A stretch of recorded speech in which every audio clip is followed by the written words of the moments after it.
Matt Barrows there's John of the Athletic.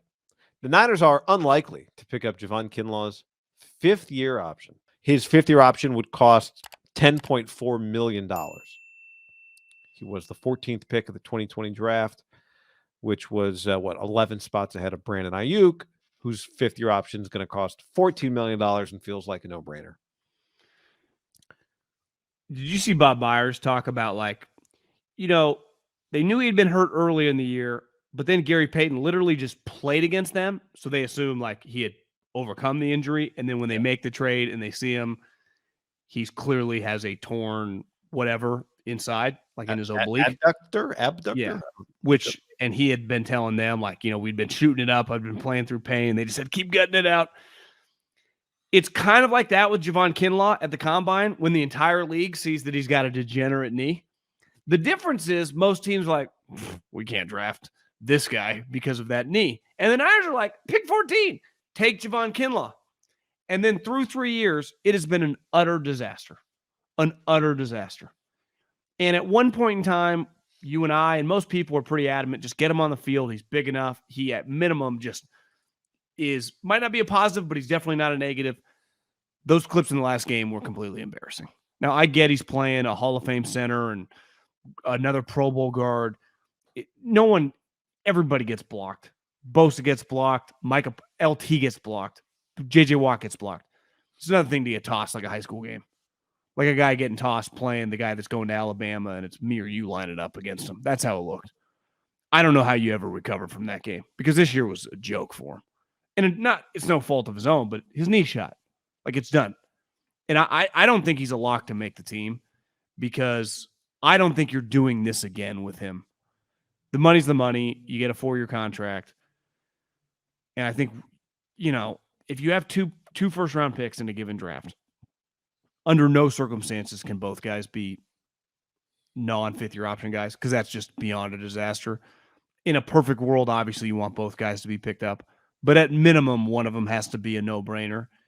And on the positive note for Javon Kinlaw, even though independently he has nothing to do with Javon Kinlaw, Brandon Ayuk is a guy that would have his fifth-year option picked up by every team in the league, which there would be zero discussion. It'd be an automatic. You don't need to ask your owner. You don't get a meeting with your GM. It's just understood upon. I would say Kinlaw would be a decline by all 32 teams.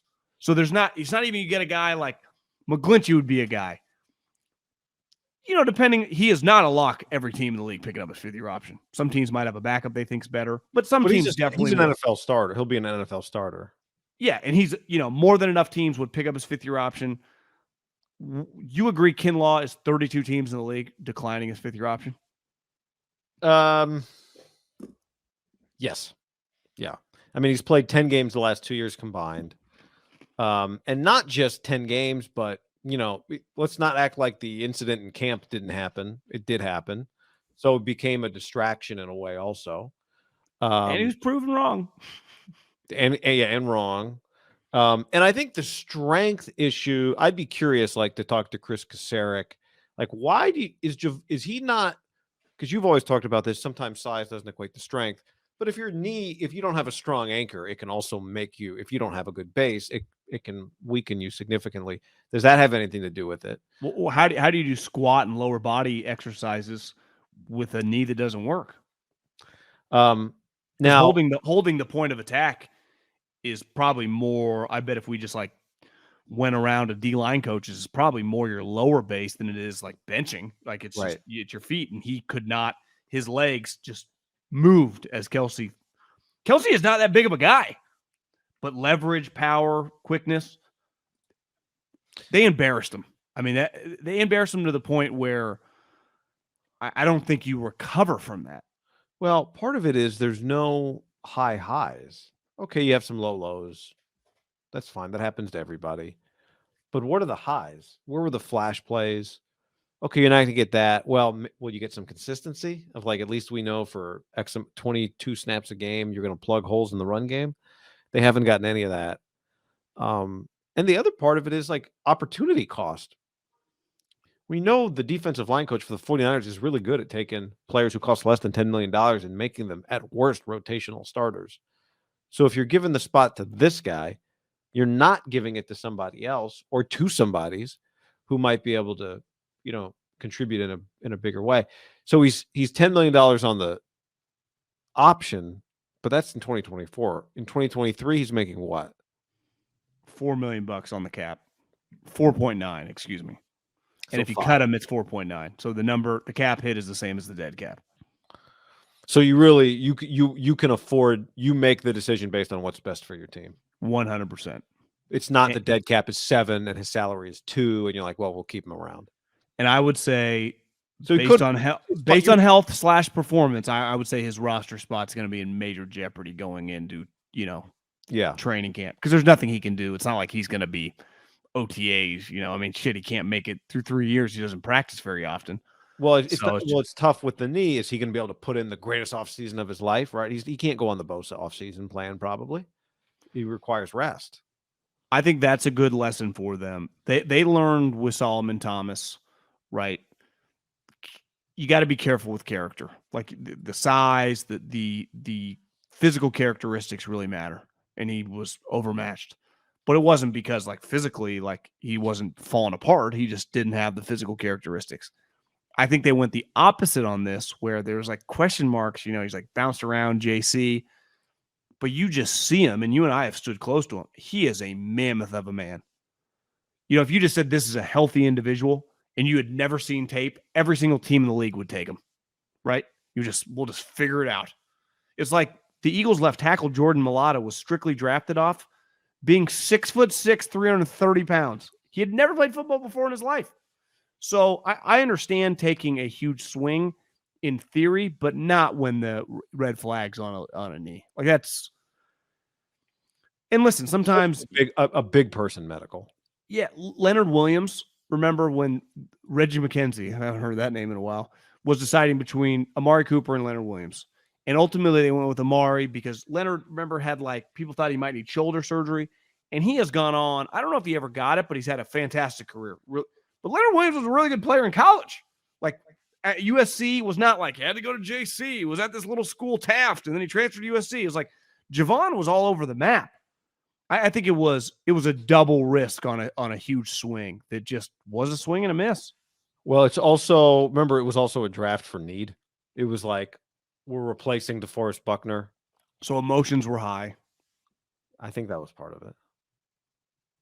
Which, if you're looking back, you just 6 TFLs his last year at South Carolina. Do you know what would be a better idea? Okay, we're going to have to take some big bodies inside. How about this? Throughout the draft, we just take 2 interior defensive linemen. But we don't have to force the round, but it could be the 3rd and the 6th. Yeah. Because stats would just show you, historically, you're probably going to hit on one of them to just be a functional guy. You're not replacing DeForest Buckner. I think you're right. Maybe maybe they just completely forced a need and they overlook some stuff. In a draft that I don't think, I wonder if they thought we need we need a blue chip guy. And when are we going to draft high enough to get a blue chip guy at this position? You just don't get blue chip guys at this position. I don't think there were any other. The next defensive tackle went 40. So he was by far and away the most, the highest graded defensive tackle. Who was the next defensive tackle on their board? Justin Matabuki for the Ravens, who has 8.5 career sacks.